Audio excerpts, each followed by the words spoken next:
The Sean Salisbury Show continues. All right, it's time to welcome in three-time Super Bowl champion Emmitt Smith to the broadcast. He's also been a Super Bowl MVP and all that. He just happens to be the NFL's all-time leading rusher. Emmitt, great to have you on, brother. Always appreciate you joining us. All right, it's Thursday, Super Bowl week. You played in a bunch of them and got a bunch of rings. When does it kick in that you're like, damn, this is the Super Bowl, especially for the first-timers? Oh, man, I think it kicks in as soon as that plane touches ground here in New Orleans and you walk off the plane like, this is it. This is the week. But it builds as the week goes on. And today, back in our day, this is the day that family comes into town. So you have this new excitement because on Monday, Tuesday, Wednesday, it's all about the team. It's all about getting established and reconnecting to a home base.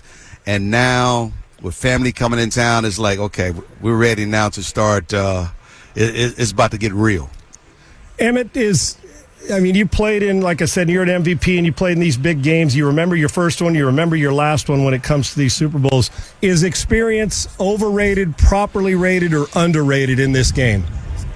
I think it's properly rated. When you say properly, I'm thinking from the standpoint of newcomers is going to be very excited. If you can control your emotions and not get overly excited, which is very hard to do when you're a newcomer, because this is the game that you've been playing your whole life for. And now as a player, you're in it. And so it's overly exhilarating. If you can control your emotions, then you can control your energy level when you go onto the football field on Sunday, because your back is going to get tight, your quads and hamstrings are going to get tight, and that might interfere with your style of play. You might run out of gas in the third and fourth quarter like Atlanta Falcons did against the Patriots some years ago. So it's one of those things where you just have to learn how not to get overly excited and overexert yourself too soon. From your first one to the last one, and knowing and learning that along the way, what was the difference? Did you change your preparation each one, or are you a creature of habit that you did the same thing, like the superstition and or OCD? Did you prepare the same way for all of them? I was a creature of habit, and I am a creature of habit still to this day. And so preparation was the same week in and week out. And it never changed regardless whether or not I was in the Super Bowl or if I was in a Pro Bowl. It was kind of the same way. And so if you do that, that's the one thing that's very familiar, that you're familiar with. But the things that changes are the dynamics around the game and the excitement around the game, because it is the biggest game. And you have over 180-some countries going to be ascending upon New Orleans and looking at the Super Bowl. So you're going to have all eyes on you. And at the end of the fourth quarter, it's only going to be one winner. And at the end of the fourth quarter, you would have had a chance to make an impact on the game one way or the other. The question is, what type of impact will you make? And are you focused and are you committed, which I think most players will be. But you don't get caught up in all of the partying and everything else, because you know why you're here. Yes, you have fun on Monday, Tuesday, and Wednesday. Then you start tapering that thing off big time, because what's going to impact you is your legs, your lung capacity, your focus, your energy. That's what's going to be impacted by this game itself. Not what you're doing mentally, because you know what to do mentally, but having everything firing on all cylinders is really what you're trying to harness and keep the main thing. Philanthropist, great businessman, and the resume of football. He's a Super Bowl champion multiple times, Super Bowl MVP, NFL's all-time leading rusher, Hall of Famer, as he does every year, and we're grateful. Emmitt Smith joins us, former Dallas Cowboy. Sean, I got a question for you, though. Yeah, brother. What's up? Why aren't you here in New Orleans sitting beside me like you always are, bro? I mean, you right down the road in Houston. I mean, it was a quick flight. You just been straight up lazy on me now. See the guy sitting next to you, blame him. Okay, no, I'm just kidding. The guy right next to you. No, in truth, I'm flying in today, my man. I'll be there. But I'm not going to see you. Will I see you tomorrow then? I'll be there tomorrow as well. So hopefully you'll see me tomorrow. Not my show because we're doing a show from here, but I got a couple big business things I got to do there. And you're right. Matter of fact, we'll never miss again. Emmitt Smith said, "How dare us be lazy? We're showing up. Creatures of habit." That's my man. You're right down the street. I mean, it's like I know, man. See.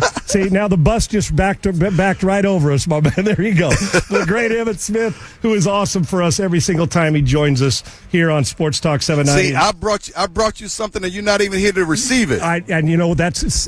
Say it. We got. Well, speaking of which, and we're going to get to your what you're talking on this year. He's always a great tequila deliverer, and he's also got a device we're going to talk about that's going to make it better for the viewer, and we're going to get to that in a second. And you know what, dude? I'm never turning down your gifts. If I have to track your ass down in Dallas, you know I'm coming to get them, and that's a promise. Let me ask you about this. This not only just this game, but did you appreciate more a year after, a week after those Super Bowls? Did you ever stop, Emmitt, and look up and say, "Damn, here at the Rose Bowl, we're beating this team," and look up and say, "I can't believe we're here"? I said that before I walked on the football field. Right. Coming out of the tunnel, getting ready to go warm up, Michael Irvin and I was standing in the end zone, and we had our helmets off. We were just looking around, soaking it all in, and saying, "Man, we're actually here. This is about to go down. We're in the Super Bowl. Bro, in about 4 hours, either we're going to be winners or we're going to be losers. I don't want to be on the loser side." And I can imagine Michael's energy when you guys were having that conversation, my man. Oh, man. Yeah, it truly was exhilarating. And you start just to take things in. And for us, we were excited, like, man, we come a long way from Florida. That's lying. Exactly what some of the things we were saying. Man, we're a long way from Miami. We're a long way from Pensacola, long way from the University of Florida, a long way from University of Miami. And just about 4 years ago, we were like 7-9 and 1-15. Now here we are in our very first Super Bowl, bro. Now this is phenomenal, crazy. right? Yeah, and then you win 3 of them, and you become the all-time leading rusher. Cam Newton recently said, and I can ask you this because you know what this is all about, that he would rather win the MVP than Super Bowl ring. What do you think? No, because he never won a Super Bowl ring. He don't know what that feels like. Right. So not me. I've done both. And there is nothing more exhilarating than winning that very first Super Bowl. Now, Cam, this is how you equate it. I can equate it to having a child. That the first one is exciting, and then all of a sudden you become a veteran at it when you have 4 or 5. Right. But that first one is thrilling. Look at that. Come on, let me. Guess who just walked up to me? Mike. My fullback. Oh, nope, DJ. Nope, he's coming on. He's yep. Daryl, I got Daryl on the show. I'm going to ask him if it was you or Daryl Johnston when he comes on the show in about a half hour, brother. So it was all Daryl Johnston. It was all Daryl Johnston. What are you talking about? I just follow his lead until I made him mad. Oh, there you go. There you go. I can't wait to talk to him, but he'll have some great insight. So you're right. By the third child, the fourth child, they know how to put on their own damn diapers. So you're a veteran at it, which is exactly what? Right. By the time you get to the fourth child, the first child is helping you take care of the fourth child. That's right. Emmitt Smith for a few more minutes here on Sports Talk 790. Hey, guess what? Musa putting on the headsets right now. Oh, okay. We'll knock you both out then. Keep you for a couple extra minutes. Hey, Emmitt, about this game, and DJ can Daryl Johnston, Super Bowl champion. I think he should be in the Hall of Fame as well, and I'm not going to get any argument. Our guy Darren Woodson needs to be in. I can roll through a bunch of Cowboys. I agree 100%. I agree 100%. Woody should be in there, Daryl, because without Daryl, Aaron Williams should be in the Hall of Fame. No question about it. Yeah. There's a whole bunch of Cowboys still waiting, and we'll get to that. DJ, welcome in, man. Good to have you on. Obviously, you guys see him doing games on Fox, and a longtime player, and also the Spring League's commissioner, I believe, now as well, running the whole show. Let me ask you both, Emmitt, I'll start with you. How does Steve Spagnuolo in this game stop Saquon Barkley after what he's done and the bandwidth he's bringing to that offense? He's had 2 weeks to prepare for the Philadelphia Eagles offense, especially the run game. And in my experience, what suffers the most when you give a defensive coordinator 2 weeks to prepare is the run game. They if they want to win this game, they're going to have to force Jalen to throw the ball, put the ball up in the air, and stop Saquon Barkley. If they get Saquon Barkley rolling, everything comes off of that running game. The RPOs go to working, the lanes and all that. Spagnuolo is going to figure out what to do. He's been probably breaking down Philadelphia tape since week one. Knowing that he may have an opportunity to go up against this offense. And so I believe that just like he did with Josh Allen, that last blitz, he has something in mind that's going to be able to slow down the Philadelphia Eagles run game. Who do you wonder like? if they're going to do something that Buffalo did to us, right? The movement inside. Yeah. That was one of the things that second Super Bowl in Atlanta. Buffalo did a really good job with movement in their front. The inside tackles would pinch and the inside linebackers would scrape. And it really impacted our guys because we were physical. We just wanted to get on top of you and push you down the field.